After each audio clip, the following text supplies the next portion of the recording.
Ukuthula akube nani.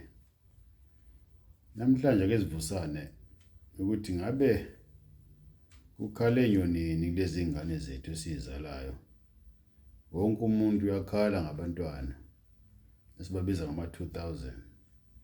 Kuthiwa bezwa, abafuna ukulalela, abatshelwa. Bayathanda izinto ezingakafiki esikhathini sabo. Njengokugijima notshwala, abesifazane bagijima nabesilisa. Nabesilisa futhi abasebancane bagijima abesifazane baze baphinde bayanisho kulabo abadala kunabo. Yikho sokwave oshuga mama noshuga daddy. Ake sicunge le ndaba ukuthi ngabe kwenzekani. Siyavusana konke engikushoyo akukhona ukuthi kuyiqiniso kodwa indlela engibona ngayo. Lezi ngane ezizalayo zine information eningi. Zazi yonke into lezi azibuza abantu abadala kuqala seziyibuza ku Google manje. I-social media nayo iphike yafika yengeza lapho izingane sezazi khona izinto ezinkulu through i-social media. I-television nayo idlala indaba enkulu. Kwakuthi kuthina sakhula i-TV mayidlala kube khona ama programs lawa ayablockwa kungabonakala ukuthi ukhulunywa ngani. Kodwa namhlanje i-television isiveza ucansi, iveza yonke imikhuba le phambi kwabantwana.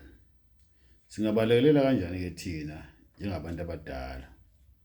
Ngaphandle kwe-social media including i-television, nathi bantu abadala sinayo umthelela.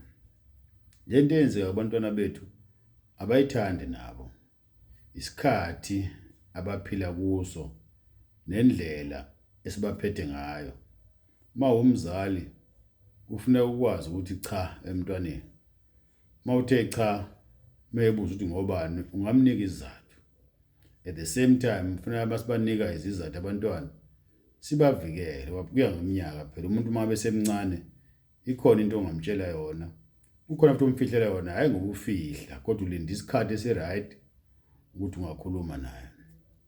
Mhlawumbe futhi umthelela ile ndaba yokuthi abantwana bakhuliswa abazali abangabodwa le abayibiza nge-single parents. Umntwana nje umdala wamdala wamnika amadlebe amabili futhi kufanele alalele izwi elithambile kwesomnxele, alalele izwi eliqinile kwesokudla. Namhlanje abantwana sebekhula bezwa ivoice eyodwa. Enye into futhi leyo ufeza ambalekele ethi singenza kanjani ukuthi nabo baphile impilo efanelekile. Kodwa ke namhlanje sizoke sibone ukuthi mhlawumbe nathi bazali ke sibayeke bona ukuthi yini lesiyenzile. Ikhona lento ayathi sithi masikhuluma sithi angifuni umntanami angakutholi engakutholanga. Kanti indlela engcono ukuthi angifuni umntanami angakufundi engakufundiswanga. Noma sithi ngifuna umntanami afunde engakufundiswanga. Siyazi ukuthi iqiniso libhlungu.